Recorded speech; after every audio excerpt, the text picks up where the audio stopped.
Puji Tuhan, selamat pagi saya ucapkan sebelum kita beraktivitas dan melakukan kegiatan di hari ini. Kita mau dengarkan renungan firman Tuhan. Sebelumnya kita tundukkan kepala, kita masuk dalam doa. Bapa Surgawi, Bapa yang baik, yang kami sapa dan kenal di dalam nama Tuhan Yesus Kristus, kami bersyukur dan berterima kasih untuk kebaikan Tuhan di mana Kau sudah bangunkan kami dengan kekuatan kesehatan yang baru. Sebelum kami melakukan aktivitas kami Tuhan, biarlah kami disegarkan oleh renungan firman Tuhan di bulan Paskah ini mengenai kasih Allah yang besar dalam kehidupan kami, sehingga kami dapat memaknai hidup kami dalam aktivitas kami sehari-hari. Terima kasih, ini menjadi doa sembahyang kami alaskan di dalam nama Tuhan Yesus Kristus. Haleluya, yang percaya katakan amin. Puji Tuhan. Pada pagi hari ini saya mendapatkan sebuah tema yang atau judul kasih Allah. Kita buka Alkitab kita di dalam Lukas pasal 22 ayat 44, atau saya akan bacakan, tuliskan begini. Ia sangat ketakutan dan makin bersungguh-sungguh berdoa. Peluhnya menjadi seperti titik-titik darah yang bertetesan ke tanah. Menarik ayat ini dalam suasana-suasana Paskah ini, di mana Tuhan Yesus bukan hanya lahir saja, tetapi dia juga berangkat sampai ke Golgota untuk menebus salah dan dosa kita. Ini menunjukkan kasih Allah yang begitu besar dalam kehidupan kita, umat-umat manusia. Ayat ini ditulis oleh Dr. Lukas, si penulis kitab Lukas ini.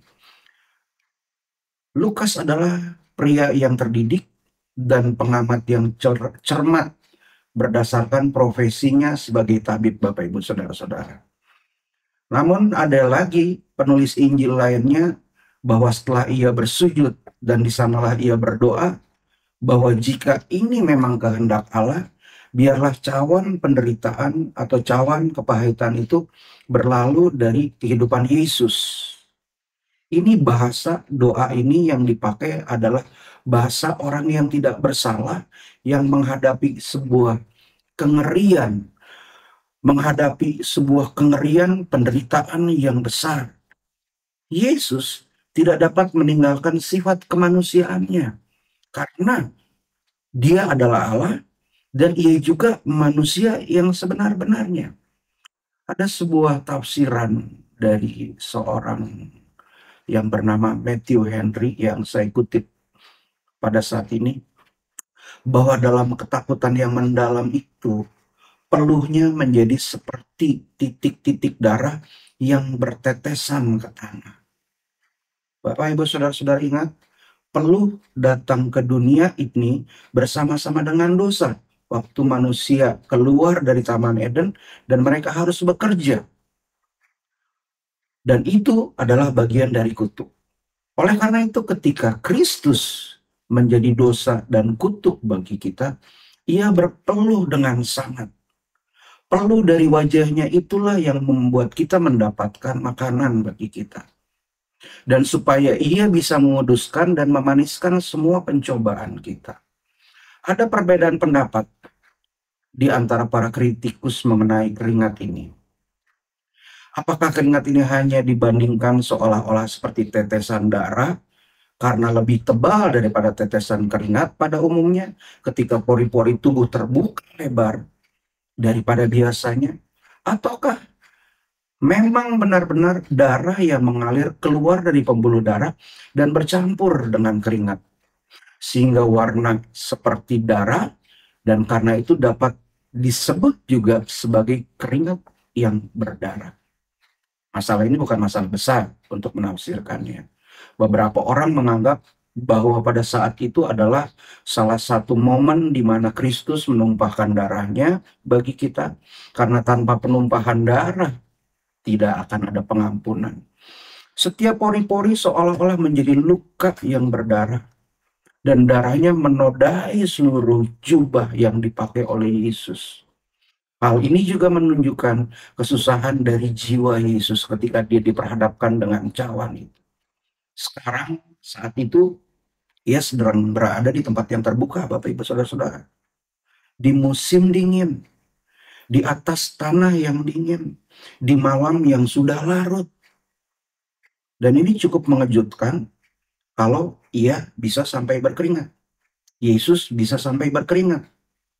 Namun sekarang keringatnya bercucuran yang menunjukkan betapa dalamnya ketakutan yang Tuhan Yesus rasakan ketika cawan itu dihadapkan kepada Yesus. Maka dia bilang kepada Bapa, kalau boleh lalukan cawan ini. Tapi tetap Yesus melangkah kepada jalan salibnya. Tapi ada hal lagi yang harus kita perhatikan tentang kasih Allah yang besar. Bahwa dalam ketakutan yang sangat ini, ia makin bersungguh-sungguh berdoa di dalam ayat 44 yang kita baca tadi. Sementara penderitaan dan kesusahan makin bertambah di dalam dirinya, ia semakin teguh di dalam doa. Ini artinya bukan berarti sebelumnya doa-doanya dingin dan tidak bersungguh-sungguh. Tetapi sekarang doa-doanya menjadi semakin kuat dan semakin teguh. Yang dinyatakan dari suaranya, dari sikap tubuhnya.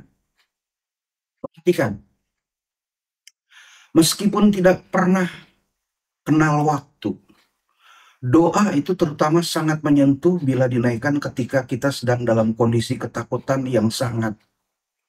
Semakin kuat ketakutan kita, semakin hidup dan semakin teguh doa-doa kita seharusnya. Semakin kuat doa-doa kita seharusnya. Sekarang inilah ketika ayat ini diangkat ayat 44, Kristus mempersembahkan doa dan permohonan dengan ratap tangis dan keluhan karena kesalehannya telah didengarkan oleh Bapa di sorga. Itu di dalam Ibrani 5 ayat 7. Dia seperti Yakub yang bergumul dengan malaikat dalam ketakutannya. Bapak Ibu Saudara-saudara, penderitaan fisik yang Yesus alami sudah dimulai dari Taman Getsemani. Tetapi di dalam penderitaannya, dia tetap berdoa bagi kita. Ini adalah kasih Allah yang besar bagi kita. Jangan lupakan Getsemani. Dalam setiap kondisi apapun, penderitaan terberat apapun yang Bapak Ibu Saudara-saudara alami, ketakutan-ketakutan terbesar yang Bapak Ibu Saudara-saudara alami, Tuhan Yesus sudah mengalaminya terlebih dahulu. Dan disitulah dia juga ketika berdoa, dia mendapatkan kekuatan dari surga. Kekuatan untuk melangkahkan kakinya, kekuatan dengan kasihnya yang besar untuk menebus salah dan dosa kita. Ingat Getsemani, di mana Tuhan Yesus berdoa, dan keringatnya seperti tetesan-tetesan darah yang jatuh ke tanah. Bukti kasih Allah yang besar dalam kehidupan kita semua. Dalam pergumulan apapun, Bapak Ibu Saudara-saudara, Tuhan Yesus ada dalam kehidupan Bapak Ibu Saudara. Dia sanggup angkat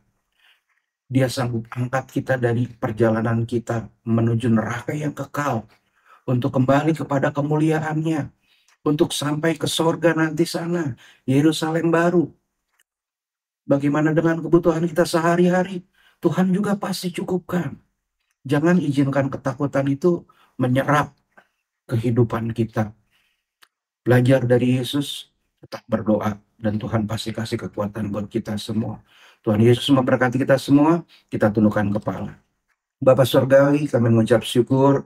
Bapa yang baik, kami berterima kasih karena kami sudah dengarkan firman-Mu, melihat situasi di Taman Getsemani di mana Yesus menunjukkan kasih yang besar dalam kehidupan kami semua, umat-umat manusia. Tapi kami tahu Tuhan yang telah mati, Yesus yang telah mati sudah bangkit bagi kami. Dan itulah karya terbesar dalam kehidupan kami, umat-umat manusia, bahkan kasih Allah yang besar yang kami bisa rasakan. Sepanjang hari ini kami mau serahkan ke dalam tangan Tuhan. Biarlah Paskah itu selalu menjadi bagian dalam kehidupan kami, dalam setiap aktivitas. Kasih Allah yang besar itu menjadi bagian dalam kehidupan kami, dalam seluruh kegiatan kami di sepanjang hari ini.